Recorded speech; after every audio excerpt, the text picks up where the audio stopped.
Vamos a continuar hablando con Noelia Barbeito, que es precandidata del Frente de Izquierda de los Trabajadores, del FIT, a gobernadora de la provincia. Claro, una provincia que vive hoy una situación de crisis como todo el país, con una inflación en el 2018 del 53%.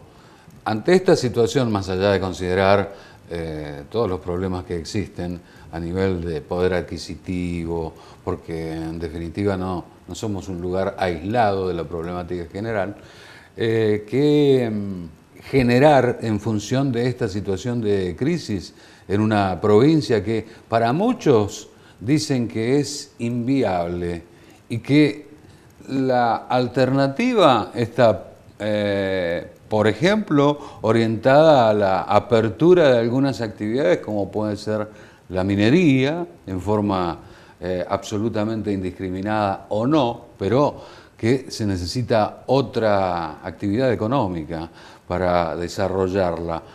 ¿Cuál es tu criterio? Bueno, justamente cuando se habla de cambiar la matriz productiva es como una frase elegante que se ha buscado para abrir las puertas a la megaminería, que ya se ha intentado y que siempre se intenta, ¿no? De hecho, hace algunos meses estuvo por modificarse la ley 7722, que es la que prohíbe el uso de algunas sustancias químicas para la megaminería, y estuvo por modificarse, y esto había senadores del oficialismo y de la oposición del PJ incluso, que había un acuerdo en tratarlo. Llegado el tiempo de las elecciones, empieza a ver si hay licencia social, como les llaman. Pero nosotros tenemos muy cerquita el ejemplo que fue el ejemplo de San Juan, en Jáchal, donde no solamente hubo derrames reiterados, que no fueron avisados por la empresa, que sino sus trabajadores le avisaron a la población, a sus familias les avisaban que se había derramado cianuro en el río Jáchal, por ejemplo, que hubo un intento de ocultarlo. Recordarán ustedes que estuvo la Universidad Nacional de Cuyo con sus especialistas haciendo los estudios muy responsablemente y con mucha valentía, la verdad, porque era enfrentarse a una empresa muy grande, y pudieron constatar que había contaminación en el río Jáchal. Nosotros nos hemos acercado a esa población y nos hablan de casos, cómo han aumentado los índices de cáncer y cómo, sobre todo, una gran mentira que arman estas multinacionales, que es la generación de empleo y la riqueza que va a traer a los pueblos. Y puede ser que esto sea así durante algún periodo de construcción, de puesta en marcha, pero la realidad es que los puestos de trabajo que generan no han sido comparables a los de cualquier otra actividad económica. Son pocas porque es megaminería, porque intentan ellos utilizar poca mano de obra y explotar mucho la naturaleza. Tenemos el caso, por ejemplo, en Brasil, donde Vale, esa misma empresa que ha tenido tantos políticos en Mendoza que han querido traerla, en Vale, en Brasil, ha causado muertes de pueblos enteros porque los diques de contención que hacen para todo lo que se necesita en la actividad minera que ellos realizan, se rompen y hay dos más que se están por romper, y eso no solamente contamina, sino ha muerto gente bajo el lodo con sustancias químicas. Ni qué hablar del agua que se utiliza. Y el agua desde ya que se utiliza... En una provincia donde debe ocupar un lugar especialmente de atención por parte del Estado, el recurso hídrico, ¿no? Exactamente, un recurso hídrico que se nos inculca muchísimo a los mendocinos la cultura de cuidar el agua, pero después, bueno, cuando vemos estos emprendimientos que se quieren llevar adelante, o cuando vemos, por ejemplo, cuando fui senadora en su momento, me sorprendió mucho que muchos barrios privados que se hacen sobre zonas que eran agrícolas reciben la misma cuota de agua. Reciben la misma cuota de agua que recibe un productor para producir, valga la redundancia, para hacer un alimento, que un barrio privado para regar el pasto. Es el mismo tipo de agua. Entonces, en ese sentido, sí hay muchas cuestiones que revisar sobre la utilización del agua en nuestra provincia. Bueno, se está implementando el fracking en el sur de Mendoza, y esto es enorme la cantidad de agua que se utiliza para el fracking en comparación con la explotación tradicional del petróleo. Entonces, hay una deuda, Noelia, de la política en general de los sectores de la dirigencia política en la provincia de Mendoza, en particular con esta región, y tiene que ver con la contaminación del subsuelo. Contaminación que ya se está dando de una manera bochornosa, lamentable, ya estamos llegando muy tarde para tratar de corregirla, con consecuencias no solo en la producción, fundamentalmente en el consumo humano, claro.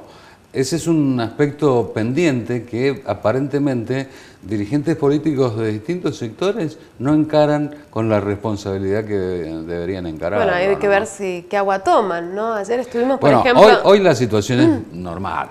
Pero, no, en algunos lugares, por ejemplo, no da para mucho o no tiempo, se les da el ¿no? tratamiento que requieren. Claro. Ayer estuvimos, por ejemplo, en San Rafael, un barrio que se llama Pobre Diablo, sí, donde se les corta el agua y después tienen 2 días el agua con amarilla que sale. Estuvimos en La Valle, sí, en una de las localidades que, por ejemplo, no tienen un pozo propio, y no tienen una planta potabilizadora, y nos mostraban el agua, está llena de sedimentos abajo, o en otros lugares que tienen sustancias donde los médicos les dicen que no pueden tomar ese agua. ¿Tu consideración, Noelia, sobre la actual gestión de Alfredo Cornejo?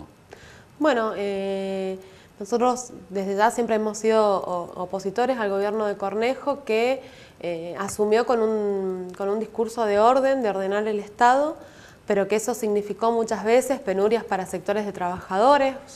Yo recuerdo la lucha que dieron los trabajadores de la empresa provincial de transporte, los trabajadores de la educación, que tienen este ítem aula que...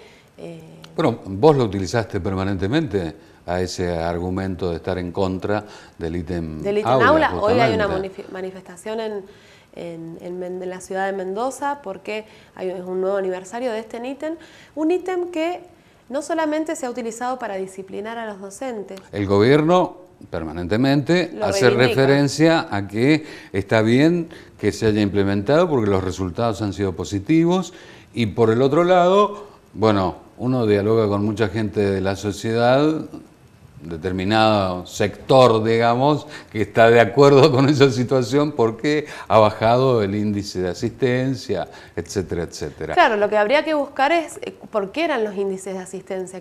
Eso era algo que los docentes le planteaban al gobierno cuando se estaba discutiendo el ítem aula, que finalmente Cornejo ni lo discutió, lo hizo por decreto. Ese autoritarismo es algo también en lo que no acordamos para nada con este gobierno, además de cómo ha endeudado la provincia, donde es algo que hoy no se ven las consecuencias, pero también eso hipoteca nuestro futuro, ¿no? Los mendocinos ya hemos pagado deudas ajenas al rolete, hemos pagado los que fundieron el Banco Mendoza, pagamos nosotros esas consecuencias, y ahora la deuda que ha tomado Cornejo, incluso con la votación de la oposición. Volviendo a lo del ítem aula que decías, incluso Bermejo, que ahora se postula como candidato dentro del PJ, también ha salido a decir que fue algo que en un principio, bueno, en una entrevista le escuché decir que estaba bien, que lo iba a mantener, y después dijo que había que discutirlo con los docentes.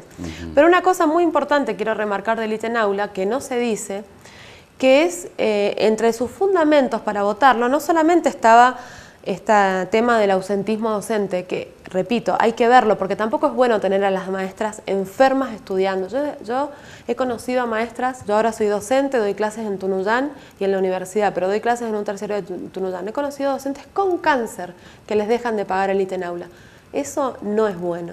No es bueno tener maestras enfermas dando clases. Porque ¿Es el extremo? Es el extremo, pero es muy... La aplicación del ítem aula y el estado anterior son los dos extremos.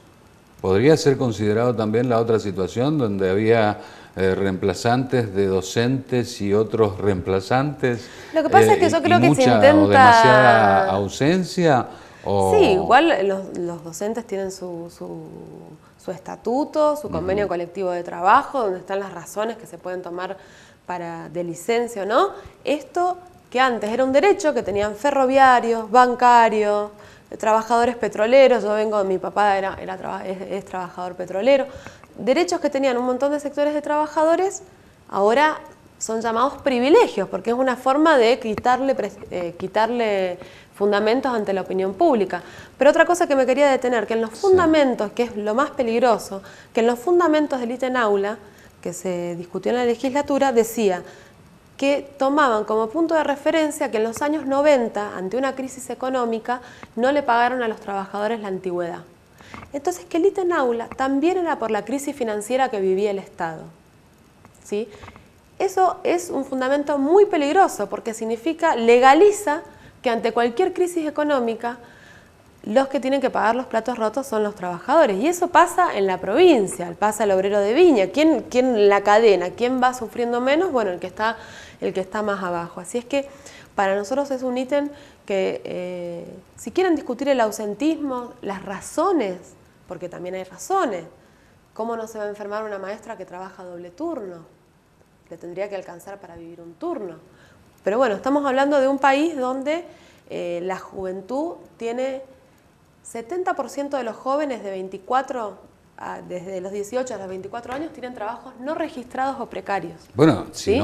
si la economía no funciona, evidentemente esto va en aumento. Pero cuando ha funcionado tampoco ha bajado la precarización de los jóvenes. Este trabajo, cuando digo precario me refiero a trabajo inseguro, trabajo inestable, trabajo en negro, sin estar en blanco, que eso pasa a cada departamento que vas de Mendoza, o los que viven del turismo, se acaba la temporada. Yo creo que hay que analizarlo nacionalmente, esta situación. Nacionalmente e internacionalmente, porque fue el neoliberalismo que impuso que se hicieran una serie de reformas laborales que en nuestro país se llamó la Ley Banelco, porque fue tan escandalosa esa votación, surgió a la luz que había sido con coimas, con una tarjeta Banelco que le habían dado a cada diputado del Senado, hay algunos que y eso no se modificó. Hay algunos como este candidato que es economista, de ultraderecha, que ya está proponiendo flexibilizar, pero utilizan un término un poco más decorativo, claro, como que es un aspecto nada más de la situación laboral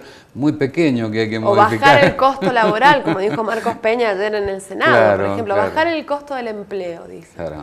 Y eso significa más precarización para los jóvenes. Bueno, entonces son toda una serie de medidas que van en detrimento. El ítem aula, precarizar más a los jóvenes, esta reforma de la ley laboral que quieren hacer, la reforma jubilatoria, ya hicieron una, quieren hacer otra, claro. Porque como ha pasado en otros países, han aumentado la edad jubilatoria, hasta 75 años tiene que trabajar la gente.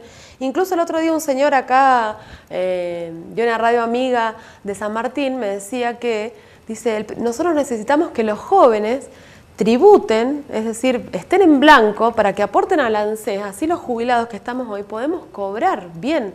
Es algo lógico, básico, pero que en los diferentes gobiernos, incluso te digo, ahora hay crisis, eso puede empeorar, pero incluso cuando le ha ido bien a la Argentina, los puestos de trabajo que se crearon fueron o contratos, o a término, o terciarizados. Es por el costo laboral. ¿No? Es el costo laboral. Ese es el argumento. Claro. Antes de la dictadura, la torta de la Argentina se repartía gente. más. Ahora, antes de la torta de ganancias, ¿no?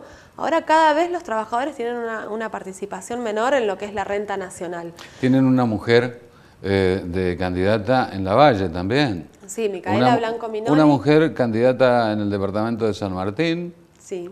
¿Y hay más mujeres candidatas en los departamentos? Sí, está Ivonne Albornoz, que es candidata en San Rafael, y Vanessa Guajardo, candidata a Tunuyán. El objetivo es instalar... Con las mujeres al frente en un sentido, honestamente, que te decía recién, para nosotros las mujeres han dado un gran ejemplo de cómo organizarse y salir a luchar por sus derechos.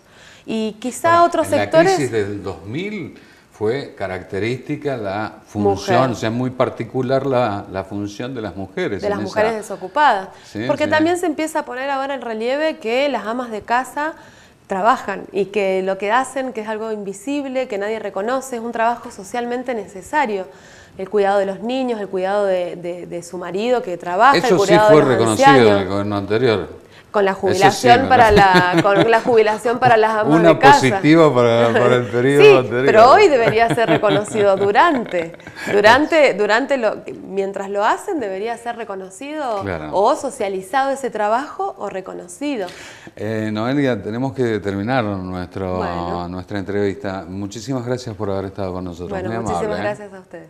Un saludo. Bueno, Noelia Barbeito, precandidata a gobernadora de la provincia por el Frente de Izquierda de los Trabajadores.